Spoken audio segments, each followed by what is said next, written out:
Evolving markets require an alternative approach to investing. Cut through the volatility with Yield Street investments that target fixed durations and income generation. Explore investments in art, real estate, legal finance, and more with minimums starting at $1,000 and targeting annual yields up to 15%. Discover the difference of a diverse portfolio with Yield Street. Head to yieldstreet.com to create your account today. A young college grad gunned down walking his dog. A young mom, Michelle Parker, vanishes after dropping off her little twins at the babysitter. Nancy Grace here. Every day on Crime Stories, we break down the biggest breaking crime news and study the clues left behind so we can help crime victims and their families. Every day, a mission. Every day, another chance to stop crime and keep one more person safe. Join us. Listen to Crime Stories with Nancy Grace on the iHeartRadio app or wherever you listen to your podcasts. Have you ever wondered what the media and big tech is hiding from you? Like massive stories that actually affect you in your life that they don't want you to see because they make the left and the Biden administration look bad. Well, now there's a podcast dedicated to exposing all of that each and every day. So download the fastest growing podcast in the conservative movement, the Ben Ferguson Show podcast right now. That's right. You can listen to Ben Ferguson Show podcast on iHeartRadio app, Apple Podcasts, or wherever you get your podcasts. Download it right now. I'm really happy to introduce to you Secretary of State Condoleezza Rice, who joins us from Washington. The last time I spoke to you, Madam Secretary, was during the 2000 presidential campaign, so it's long overdue, but welcome to the program here. Well, it's great to be with you, Rush. I can't believe it's been that long. Time flies when you're does. having a good time. Look, I want to get straight to this because I know your time is limited. The press conference today the president had about the congressional legislation he wants. 45 Democrats oppose. I'm not trying to draw you into political questions here, rest assured. You've got the three Republicans, McCain and Warner and Lindsey Graham, joining the Democrats opposing this. Secretary Powell wrote Senator McCain a letter that McCain has publicized. You have responded in a letter to Secretary Warner. What did you say? Well, in fact, I sent the letter before I had seen Secretary Powell's letter. My letter simply stated the Department of State's position, which is that the interpretation of a U.S. treaty obligation through U.S. law is something that we do frequently and all the time. We're not trying to change what's called Common Article 3. We're not trying to weaken it. We just want our professionals to have clarity so that they know what is legal and what is not. And I have absolutely no problem defending what the President has asked the Congress to do when I go internationally. I think it only makes sense that you would not leave a very unclear standard like that of Common Article 3, which talks about outrages on human dignity, for instance, Rush. You don't want to leave that to unaccountable prosecutors, for instance, internationally. You want U.S. law to define that. Madam Secretary, people like me don't understand the substance of this. We see pictures of people jumping out the World Trade Center on 9/11 this week. We remember the videotapes of the kind of treatment American and foreign hostages receive at the hands of our enemy when in their captivity.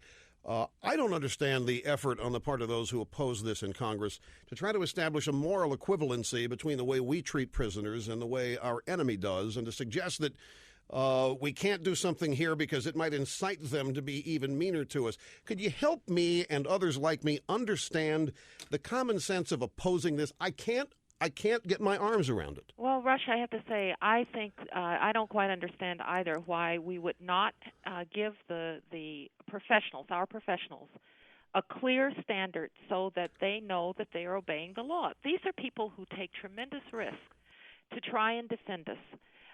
They have made tremendous strides in getting information from people like Khalid Sheikh Mohammed, who planned 9/11, from people like Ramzi bin al-Shibh, who you saw on that videotape with al-Qaeda just a few days ago, crowing about September 11th. They have made great strides in getting information from these people that have prevented other attacks. And by the way, not just prevented attacks here in the United States, but prevented attacks in other parts of the world too. To have a piece of legislation that does not protect them and does not give them a clear legal standard, I think, is simply wrong. Do you find yourself in in an uncomfortable circumstance, what with Secretary Powell, leaving aside the apparent lack of loyalty that exists in his letter, do you find it, like I have the New York Sun editorial here, showdown, or a headline rather, showdown set between Rice and Powell. Do you think this is descending into something personal? No, I don't see it that way. Colin Powell is a private citizen. He can have his views, and I think that's the nature of our great democracy. He's a well-respected private citizen. It's my responsibility now to help defend the United States. It's my responsibility now to defend American policies abroad and to try through diplomacy to make us safer. And I am quite confident that the United States can both get the information that it needs and live up to our treaty obligations, and that the legislation that the President has proposed does exactly that. At his press conference today, he introduced something new.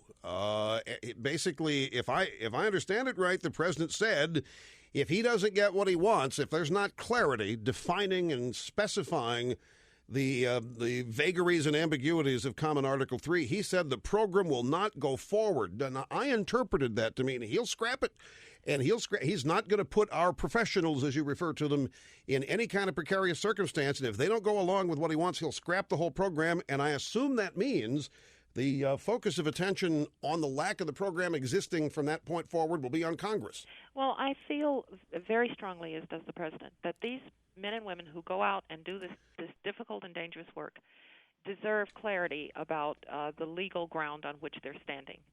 And I don't think that you will get people who will actually participate in this program if you don't get that kind of clarity. So you won't have a program. And it would be unfortunate because we have learned a lot from this program. We have prevented attacks. Russia, information is the long pole in the tent in the fight against terrorists. If you wait until a terrorist has committed his act, then 3,000 people die. What you want to do is to prevent them, and the only way that you can prevent them is to know what they're thinking, to know what they're planning, to know what they're plotting, and this program has been essential in helping us to find that out. Madam Secretary, the average American understands this. It's not complicated, and that's why so many people don't understand the actions of those in the president's party who are attempting to halt this. They're thinking there's got to be something behind the scenes that matters more than just the specifics of this. I'm not asking you to address that. I know your time is limited, and I have one more question for you, and I assure you, I'm asking this solely from the position of wanting to learn and wanting to understand. And I want to go back to the recent war between the Hezbollah and Israeli forces. It seems that when it comes to Israel and their fight against terrorists, ceasefires and resolutions are the rule of the day, even though they really haven't worked in ceasing these hostilities and bringing about peace. They just bring interruptions to it. Yet when we are fighting terrorists, no, we don't tell ourselves to ceasefire and negotiate with them. What is it about the paradigm of the Middle East that requires the fight against terrorism there be fought differently than the way we're fighting it against us? Well, I would think of it a little differently, Rush. What you have there is you have a Lebanese government that wants to fight terror, and that is the beginnings of a democratic government that could be actually a partner for Israel in fighting terror. And so the ceasefire was really with the Lebanese government, and now we're trying to help the Lebanese government deal with the effects of a Hezbollah that launched that attack without Lebanon even knowing. I think of it the following way. We are fighting terror in Iraq, but we're doing it with an Iraqi government. We are fighting terror in Afghanistan, and we're doing it with an Afghan government. So the way to think about what happened in Lebanon is that we're going to fight terror, but we need to do it with a Lebanese government that is devoted to fighting terror. So I think from our point of view, there isn't any difference. No terrorist can be supported or understood or negotiated with. What you can do is to find moderate governments, moderate leaders in those countries that are suffering from terrorism themselves, and enlist them in the fight to help defeat terrorists. Is Lebanon really serious about this? I mean, if the Hezbollah group was able to attack without even the government of Lebanon knowing it, then what good does a ceasefire with the government of Lebanon do? Well, you have to strengthen that government. It's a weak government, but it is getting stronger. It's finally deployed its military forces throughout its whole country for the first time in more than 3 decades.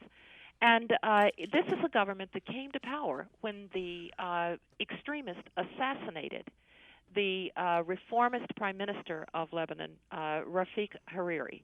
And so this is a government that comes from the right set of values and the right set of principles. It's just not very strong. We're trying to help build up its security forces. But when we've done that in Lebanon and in Iraq and in Afghanistan, and indeed, if we can find that kind of government in the Palestinian territories, having those strong, moderate forces to help you fight terror, indigenous forces to help you fight terror is extremely important. Okay, so the theory is that terrorists will gravitate to areas where there are no states, where there are no governments, but right. they did Afghanistan and Somalia. Exactly, and so you have to build up governments that can prevent that from happening. And it's hard work. And hope they're allied with us. These are governments that are allied with us. It's hard work. They're sacrificing too. There was an attempt on the life of the deputy interior minister of Lebanon just a few days ago. So they're sacrificing too. But these are really good partners. We just have to build them up and help them to fight the terrorists in their midst. Before you go, are there days you wish that you could have become the commissioner of the National Football League? I love it that you're a football fan. Oh yes, of course there are days I wish I could become.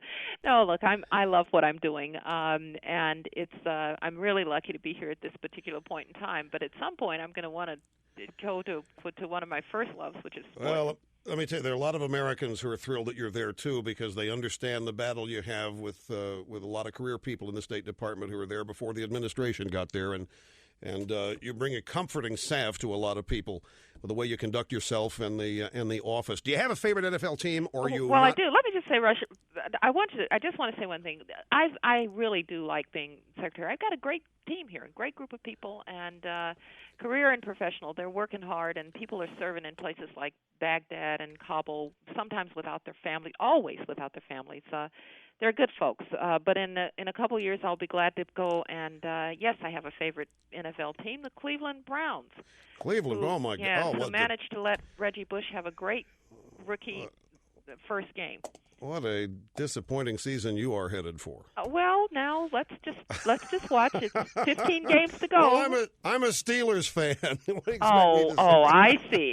Anyway, I appreciate your time. We need to have conversations more often. It's very enlightening. I would like that. I like that, Rush. Let's let it be too long the next time. We'll do that. Okay. Thank you very much for your time today. Secretary of State Condoleezza Rice.